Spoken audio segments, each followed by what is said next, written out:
Breaking news చూస్తున్న అమెరికాకి Iran big shock ఇచ్చింది. అమెరికా వైమానిక స్థావరం పైన దాడి చేసింది. జూన్ 23న ఇరాన్ ఇజ్రాయెల్ యుద్ధం సమయంలో ఖతార్లోని అల్ ఉదీద్ అనేటువంటి ఒక స్థావరం పైన ఇరాన్ అటాక్ చేసింది. అది అమెరికా ఎయిర్ బేస్ ఖతార్లో ఉంది. అల్ ఉదీద్ దాని పేరు. అయితే అల్ ఉదీద్ ఎయిర్ బేస్ పైన 6 క్షిపణులు ప్రయోగించింది ఇరాన్. దాడిలో అమెరికా జియోడేసిక్ డోమ్ దెబ్బతిన్నట్టు తెలుస్తోంది.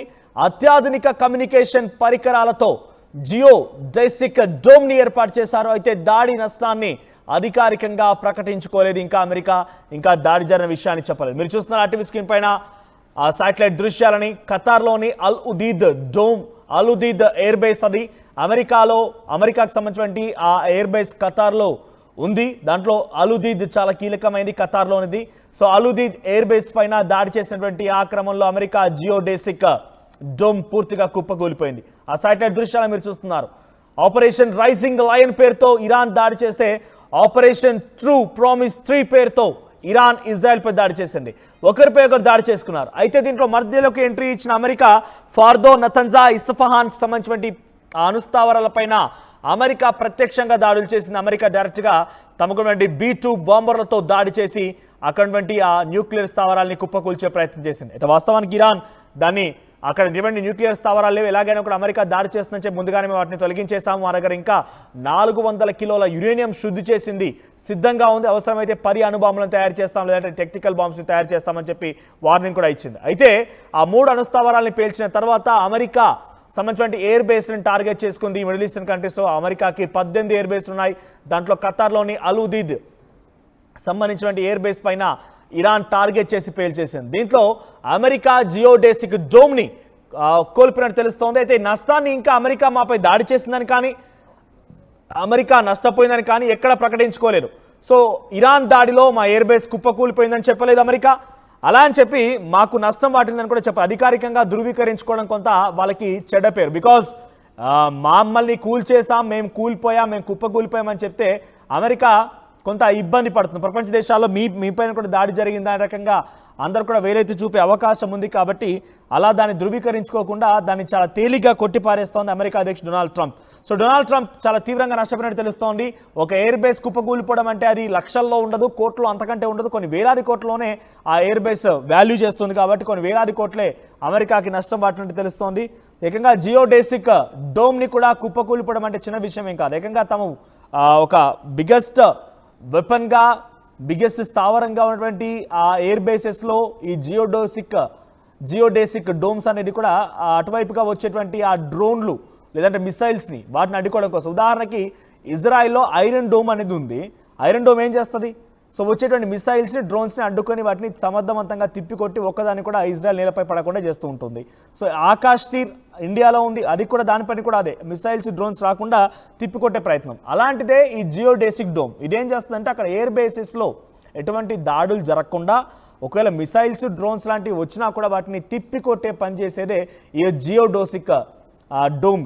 సో ఇప్పుడు ఆ డోమే దెబ్బతింది. డోమ్ పూర్తిగా కుప్పగూలిపోయింది. ఎయిర్ బేస్ కూడా పూర్తిగా కుప్పకూలిపోయింది. ఎయిర్ బేస్లో చాలా తీవ్రమైన నష్టం వాటినట్టు తెలుస్తోంది. ఏదేమైనా కూడా ఇరాన్ అమెరికాకు కూడా చుక్కలు చూపించింది.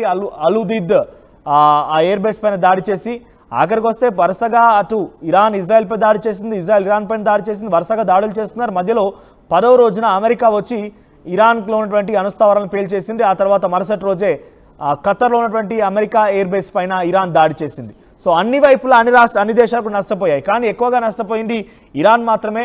కానీ ఇరాన్ మాత్రం ఒక రకంగా డెఫినెట్గా హిస్టరీలో ఒక నేమ్ ఎంగ్రేవ్ చేసి పెట్టుకుంది. ఏంటంటే అది అమెరికా పైన దాడి చేసింది. అమెరికా డొనాల్డ్ ట్రంప్ని సైతం హెచ్చరించే విధంగా అల్ ఉదీద్ ఎయిర్ బేస్ పైన మిడిల్ ఈస్టర్న్స్లో ఉన్నటువంటి ఒక ఎయిర్ బేస్. అంటే అమెరికా ఏం ఆలోచిస్తుందంటే ఎక్కడైనా మేము వెళ్ళొచ్చు, ఎక్కడికైనా వెళ్ళగలుగుతాం, ఏదైనా చేయగలుగుతాం, ఎంత దూరమైనా వెళ్ళగలుగుతాం, ఎప్పుడైనా చేయగలుగుతాం, ఎటువంటి దాడైనా చేయగలుగుతాం, మేము ఎక్కడంటే అక్కడ మా స్థావరాలు ఏర్పాటు చేసుకోగలమంటే ఒక అహంకార ధోరణితో అమెరికా అధ్యక్షుడు డొనాల్డ్ ట్రంప్ ఉంటే ఆ డొనాల్డ్ ట్రంప్ యొక్క అహంకారానికి చెంపపెట్టులా ఇరాన్ అల్ ఉదీద్ ఎయిర్ బేస్ పైన దాడి చేయడమే కాకుండా అక్కడ జియోడేసిక్ డోమ్ని కూడా కుప్పకూల్చేసింది.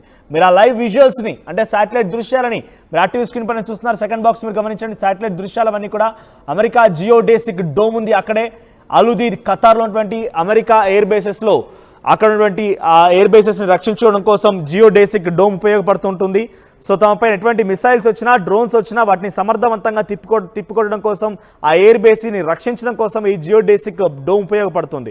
అటువంటి జియోడేసిక్ డేమ్ని ఇప్పుడు కుప్పకూల్చిందనంటే ఈ ధైర్యం ఇంకా డెఫినెట్గా అన్ని దేశాలకు కూడా వ్యాపించే అవకాశం ఉంది. అమెరికా కనుక తోక జాడిస్తే తోక కత్తిరిస్తాం, మీరు మాకు ఎంత గౌరవం ఇస్తారు మేము కూడా మీకు అంతే గౌరవం ఇస్తాం. మీరేమైనా పెద్దగా ఆ ఆకాశం నుంచి ఊడిపడ్డారా? కాదు కదా.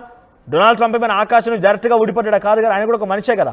సో మీరు ఇచ్చే గౌరవాన్ని బట్టే మేము ఇచ్చేటువంటి గౌరవం కూడా ఉంటుంది. Give respect and take respect అన్నట్టుగా అన్ని దేశాలు కూడా ఇప్పుడు ఇరాన్ తీరుని అవలంబించి మీరు మమ్మల్ని గౌరవించి మమ్మల్ని కాపాడితే మేము మిమ్మల్ని కాపాడతాం, లేదు అనుకుంటే కనుక డెఫినెట్గా మీకున్నటువంటి కొన్ని ఇబ్బందులు కూడా తప్పవు అన్నట్టుగానే ఇరాన్ హెచ్చరించింది. మరిన్ని అప్డేట్స్తో మా ప్రతినిధి మధు సిద్ధంగా ఉన్నారు. మధు, ఇరాన్ అమెరికా పైన దాడిని అమెరికా ఎక్కడ ధృవీకరించడం లేదు, చాలా బిగ్గెస్ట్ నష్టం వాటినట్టు తెలుస్తోంది. ఏకంగా జియోడేసిక్ డోమ్ అక్కడటువంటి ఆ ఎయిర్ బేస్ని రక్షించడం కోసం ఉన్నటువంటి ఒక ఎయిర్ డిఫెన్స్ సిస్టమ్ లేదా అక్కడ ఉన్నటువంటి ఒక డిఫెన్స్ సిస్టాన్ని పూర్తిగా ఇరాన్ దెబ్బతీసినట్టు తెలుస్తోంది. అప్డేట్స్ ఏంటి? ఎందుకు అమెరికా ధృవీకరించుకోలేకపోతోంది? ఇప్పుడు ఇరాన్ చేసినటువంటి ఈ అటాక్ ద్వారా శాటిలైట్ దృశ్యాలను కూడా బహిరంగంగా విడుదల చేసినటువంటి ఈ నేపథ్యంలో అమెరికా రియాక్షన్ ఏముండబోతోంది? అంటే ఖతార్ లో ఉన్నటువంటి ఈ స్థావరాల పైన ఇరాన్ క్షిపణి దాడులు చేస్తుంది. ఆ విజువల్స్ ఇప్పుడు బయటకు వచ్చాయి. దానికి సంబంధించినటువంటిది మొత్తం క్షిపణుల ద్వారా ఈ దాడులు చేసినట్టుగా గుర్తించారు. ఆ వీడియోలు, ఆ ఫోటోలు, దాడికి సంబంధించినటువంటి దృశ్యాలు ఇప్పుడు బయటకు రావడంతో చర్చ కొనసాగుతా ఉంది. అయితే ఉదీద్ అనేటువంటి వాయుసేన స్థావరం పైన ఇరాన్ అటాక్ చేసినట్టుగా అప్పుడు గతంలోనే చెప్పింది. జూన్ 24 కంటే ముందుగానే దాడులు జరిగినట్టుగా గుర్తించారు. గతంలోనే ఇరాన్ ప్రయోగించినటువంటి క్షిపణులతో ఎయిర్ డిఫెన్స్ సిస్టమ్ ను అడ్డుకునే ప్రయత్నాల్లో ఆకాశంలో కూడా భారీగా బాంబులు పేలాయి, పెద్ద ఎత్తున శబ్దాలు వినిపించినటువంటి సిచ్యువేషన్ గతంలో మనం కనిపించింది. దృశ్యాలు వీడియోలో కూడా కనిపిస్తా ఉన్నాయి. ఇది ఎప్పుడైతే ఇజ్రాయెల్ చేస్తున్నటువంటి దాడులకు అమెరికా మద్దతు తెలిపిందో దాంతో పాటు ఖమేనీకి సంబంధించినటువంటి మిషన్ లో ఇన్వాల్వ్ అవుతూ ప్రజాస్వామ్యాన్ని నెలకొల్పుతాం, ఎక్కడ దాక్కున్నాడో తెలిసే బంకర్ లో దాడులు చేస్తామనేటువంటి స్టేట్మెంట్ చేశారు. దాని తర్వాత ఈ వార్తలు వినిపించాయి. సో దాంట్లో భాగంగా ఇరాన్ కూడా వెనకడుగు వేయకుండా అమెరికా స్థావరాలపైనే, ఖతార్ లో ఉన్నటువంటి అమెరికా స్థావరాలపైన, ఇంకా కొన్ని వాయు మార్గాలను ఉపయోగించేటువంటి ఎయిర్ బేస్ల పైన, వారికి సంబంధించినటువంటి బేసెస్ పైన, మిలిటరీ బేసెస్ పైన కూడా దాడులు చేశారు. ప్రస్తుతం ఇది ఒక్కటే కాదు, ఇంకా వేరే దాడులు కూడా చేసింది ఇరాన్ అమెరికా స్థావరాలకు సంబంధించి. మొత్తం 3 ప్రాంతాల్లో దాడులు చేసినట్టుగా అప్పుడు వార్తలు వినిపించాయి. ఈ వీడియోలు, ఫోటోలు దాడి చేయక ముందు, దాడి చేసిన తర్వాత జరిగినటువంటి ఫోటోలు, వీడియోలు బయటికి రావడంతో ప్రస్తుతం చర్చ కొనసాగుతుంది. ముఖ్యంగా ఇరాన్ లో ఉన్నటువంటి అణుస్థావరాలపైన అమెరికా చేసినటువంటి దాడులకు ఈ ప్రతీకారంగా ఒక రివెంజ్ లో భాగంగా ఈ దాడులు చేసినట్టుగా ఇరాన్ ప్రకటించింది. ఈ అంశానికి సంబంధించి గతంలోనే ఈ అంశానికి సంబంధించి. సో అల్ ఉదైద్ ఎయిర్ బేస్ ఫోటో 2004 సంవత్సరానికి సంబంధించినటువంటి ప్రాంతం, ఆ సమయంలో ఉన్నటువంటి ఫోటో, తర్వాత ఇప్పుడు దాడి జరిగిన తర్వాత ఫోటోస్, ఇవన్నీ బయటికి రిలీజ్ కావడంతో చర్చ అయితే కొనసాగుతా ఉంది. అమెరికా లాంటి దేశంతో జనరల్ గా వైరుధ్యం పెంచుకోవడం కానీ, వారితో యుద్ధానికి దిగడం కానీ, వారితో శత్రుత్వాన్ని పెంచుకోవడానికి పెద్దగా వేరే దేశాలు పెద్దగా ఇష్టపడకపోవచ్చు. కొన్ని 1-2 మినహాయించి దేశాలు చూస్తే మిగతా దేశాలన్నీ కూడా కాస్త అదుపులో ఉండే ప్రయత్నం చేస్తారు, సామరస్యంగా పరిష్కరించనే దిశగా చేస్తారు. కానీ ఇరాన్ మాత్రం వారిపైన, అణుస్థావరం పైన జరిగినటువంటి దాడిపైన పెద్ద ఎత్తున దాడులు చేయడంతో, ఎయిర్ బేస్ల పైన దాడులు చేయడంతో కాస్త మేము కూడా దాడి చేయడానికి సిద్ధంగా ఉన్నామనేటువంటి ఒక మెసేజ్ ఇచ్చే ప్రయత్నం. దాంతో పాటు ఒక మెసేజ్ ఇచ్చారు అమెరికాలో ఉన్నటువంటి, అంటే అమెరికా బేస్ లోనే కాదు, అమెరికా దేశంలో కూడా దాడులు చేయడానికి సిద్ధంగా ఉన్నటువంటి మెసేజ్ ఇరాన్ గతంలో చేసింది. సో ఈ విషయం, ఈ వీడియోలు, ఈ ఫోటోలు వైరల్ కావడంతో ప్రస్తుతం మరొకసారి చర్చకు తావిచ్చినట్టు కనిపిస్తా ఉంది. Right, thank you Madhu. So Iran America పైన దాడికి సంబంధించిన శాటిలైట్ విజువల్స్ ని కూడా విడుదల చేయడంతో అమెరికాకి కన్ఫైన్డ్ గా మాట్లాడితే కనుక give respect and take respect, నువ్వెట్లా చేస్తావు నేను అట్లా చేస్తా అన్నట్టుగానే ఒక రకంగా ఇరాన్ అన్ని దేశాలకు కూడా సెట్ మార్క్ ని ఎగ్జాంపుల్ గా ఇచ్చినట్టుగా చూడాలి. సో ఇరాన్ ప్రస్తుతం ఆ శాటిలైట్ విజువల్స్ ని, జియోడెస్క్ డోమ్ ని కూడా కూల్ చేసామన్నటువంటి ఆ శాటిలైట్ విజువల్స్ ని విడుదల చేయడంతో మరి ఇప్పుడు దీనిపైన అమెరికా రియాక్షన్ ఎలా ఉంటుందో చూడాలి.